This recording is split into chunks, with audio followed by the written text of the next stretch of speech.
Hi folks, thank you for watching this video. Please subscribe my channel for more videos. How old is too old to become a mother? Britain's oldest mum-to-be is 66. Britain's oldest mother. Giving birth at the age of 66. The papers are full of the news about the woman, Ms Munro, who is due to become the oldest mum in Britain in a few weeks. As you might expect, there are opinions left, right and sideways about whether this is right. Since the news was released this weekend, Munro has taken the spotlight that was previously on OctoMom in California. So, what about Ms Munro's first baby at 66?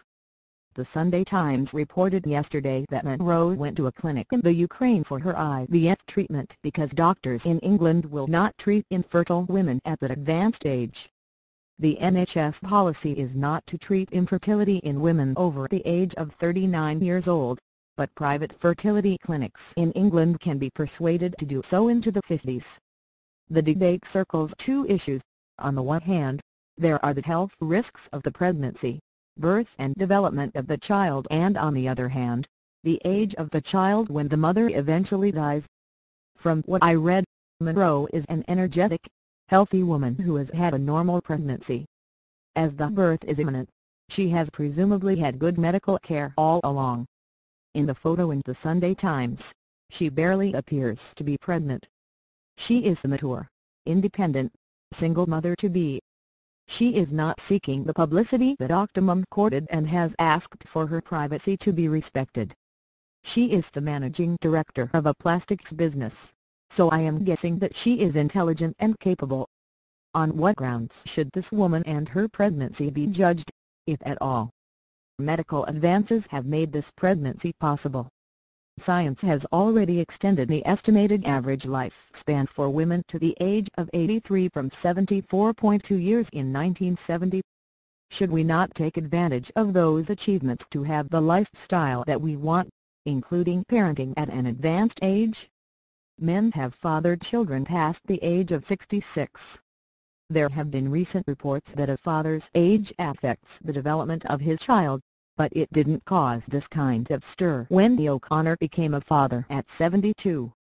I suspect many people thought of his virility for the first time in a decade or two and gave him a thumb up. Casting the physical issues aside then, the criticism seems to be about the longevity of the mother's life and the child's age when eventually orphaned. Professor Severino Antinori, whose treatment enabled Patricia Rashbrook to give birth to a son at the age of 62 in 2006, says that 63 is the oldest the mother should give birth, assuring the child would be mothered for 18 to 20 years, notwithstanding any intervening, untimely causes of death. Is he having a case of sour grapes because his record was bettered by someone else? There doesn't seem to be much in it to me. 63, 64, 65, 66. Those numbers don't usually equate in our minds with the phrase new mother. Having the mother the age of the average grandmother seems to point to one all-encompassing question of fairness to the child. Within that question, the reasons that arise are her overall health and stamina as the years go on, her ability to create positive social relationships that benefit the child, and how she will cope with the behavior, attitudes, social needs and activities of a child who is 2 generations younger. I must admit that I was on the fence about this issue. My first thought, when I heard of it, was how will she cope with a newborn baby at that age? When I last gave birth at 42, I had a nag every day for the first 6 months, taking full advantage of a nurse's tip to sleep when your baby sleeps. The last day that my house was entirely tidy and clutter-free was before the millennium. We know nothing about Ms Munro, except that at the age of 66, with a good career and no partner, she still wanted to be a mother. She didn't just think about it with regret, she went and did something about it. A woman that focused on such a controversial and life-changing goal has probably ticked all the boxes on the checklist time and again. For all we know, she may have younger relatives and friends who will be a part of her child's life, both as company and/or role models and even possibly nominated as guardians. there still lingered a certain distaste at the thought of a pregnant 66-year-old, sitting uncomfortably in my mind as slightly outside the unusual and verging on the abnormal. However, fertility being my specialization and informed open-mindedness being my aim, I weighed this against the fact that plenty of grandmothers have stepped in to care for, raise and even save their abandoned or orphaned grandchildren.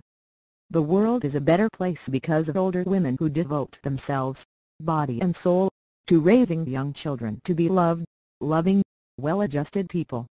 I'm not forgetting that Munro will be a mother, and at her age, will probably never be a grandmother. Still, it isn't for me to judge a woman who hasn't been given the chance to prove herself yet. She will code the same way every new mother does, and she will have a child who is very much wanted.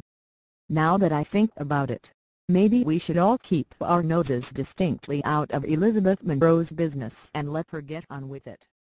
Hi folks, thank you for watching this video. Please subscribe my channel for more videos. How old is too old to become a mother? Britain's oldest mum-to-be is 66. Britain's oldest mother, giving birth at the age of 66.